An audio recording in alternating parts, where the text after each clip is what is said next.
Bonjour à tous, petite vidéo aujourd'hui. J'entends pas mal de membres dans le chat de notre club de paris sportifs qui nous posent souvent la question voilà, pourquoi tu joues une cote aussi basse, vaut-il mieux pas jouer des cotes plus hautes, ou alors oui, si on prend des petites cotes il faut les passer plus souvent, et dès que tu perds tu repères tout ton bénéfice. Alors oui, effectivement, si on joue des petites cotes, il faut les passer assez souvent. On va faire un petit calcul aujourd'hui. Je vais vous expliquer en fait pourquoi on peut jouer des petites cotes, des grosses cotes, et ça revient à peu près au même. Alors j'ai pris ma petite calculette aussi à côté. Ce qu'il faut que vous compreniez déjà, c'est que de toute façon, si vous êtes bon, que vous avez repéré une value, comment expliquer ? Si vous avez un roi de 5-6% fin de saison, que vous jouez des petites cotes ou des grosses cotes, ça reviendra au même. On va faire ce petit calcul sur un échantillon de paris assez élevé.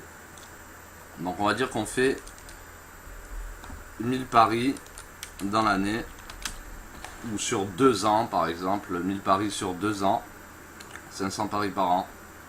On mise 100 euros par pari.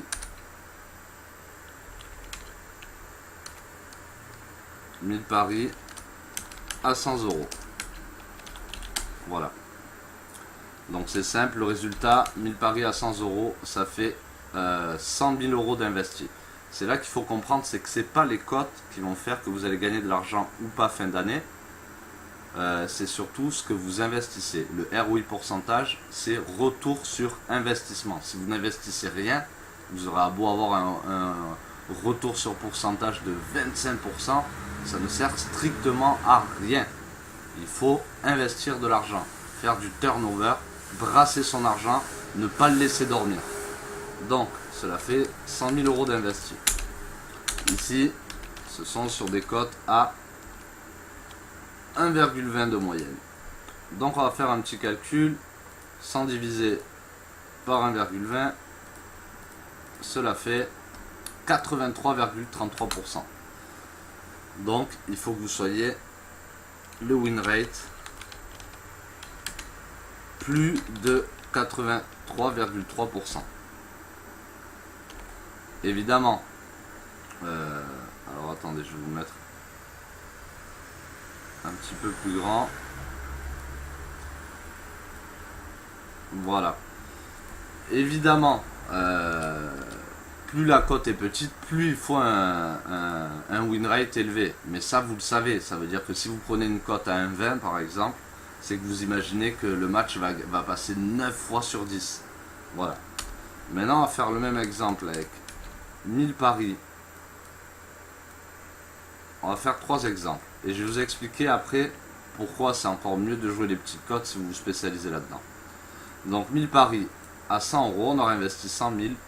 Cote moyenne 1,50. Ça doit être 66,6 je crois. 66,66 voilà. 66,6. Donc si vous jouez des cotes à 1,50, il faut que vous ayez plus de 66,6% de win rate. Évidemment, quand vous prenez une cote à 1,50 encore, c'est que vous pensez que le match va passer au moins 7 fois sur 10. Voilà. Donc, évidemment qu'il faut quand même passer pas mal de pronos. Mais si vous prenez le bet value, le bet est value. Maintenant, on va jouer sur des cotes donc à 2. Voilà. Win rate doit être supérieur à 50%. Jusque là, on est bon. J'entends souvent, on me dit, oui, mais on va gagner moins d'argent si on joue des petites cotes que des grosses cotes. Donc, nous allons faire le calcul ensemble. 3 parieurs qui ont fait 1000 paris à 100 euros. Voilà, ils ont investi 100 000 euros. Et ils ont un retour, par exemple, de 10% de ROI. Gros ROI, c'est des très bons parieurs et tout ça. Sauf qu'il y en a un qui joue que des safes.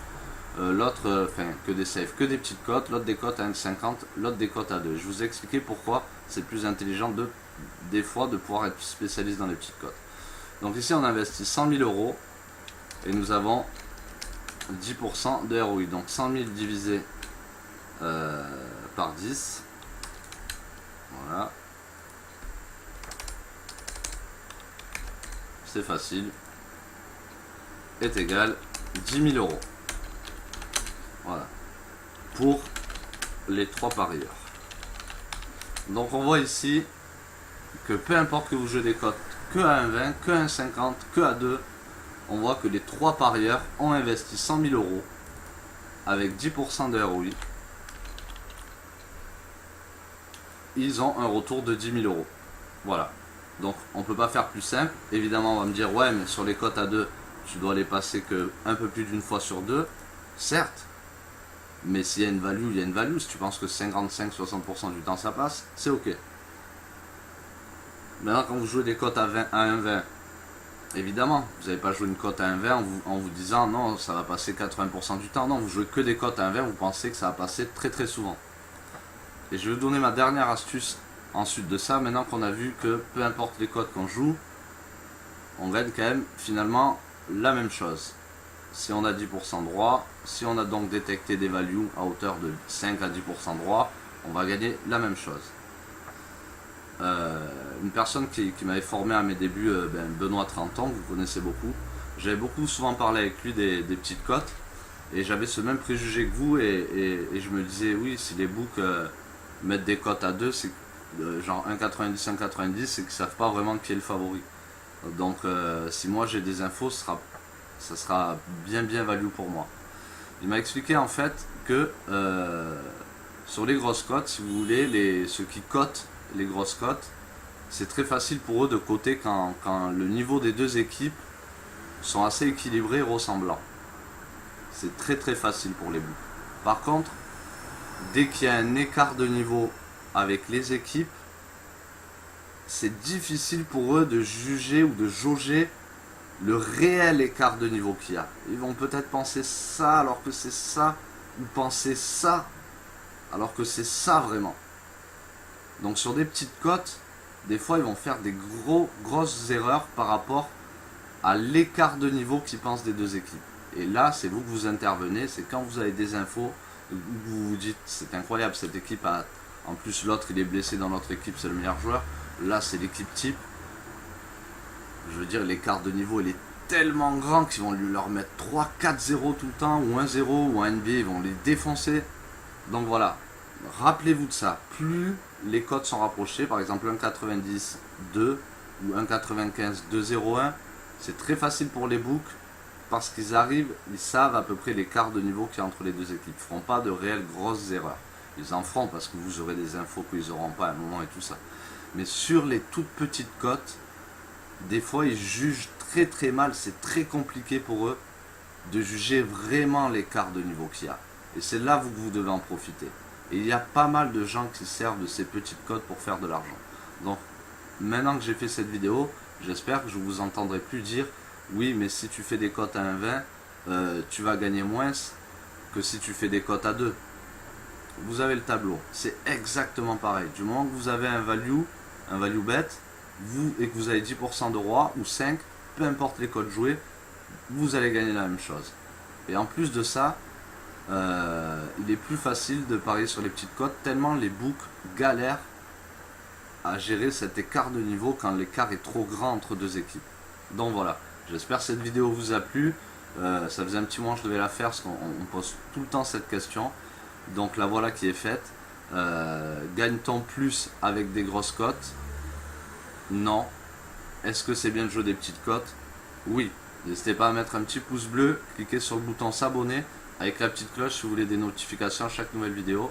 C'était PPJ pour TP. A bientôt. Big up. Blah.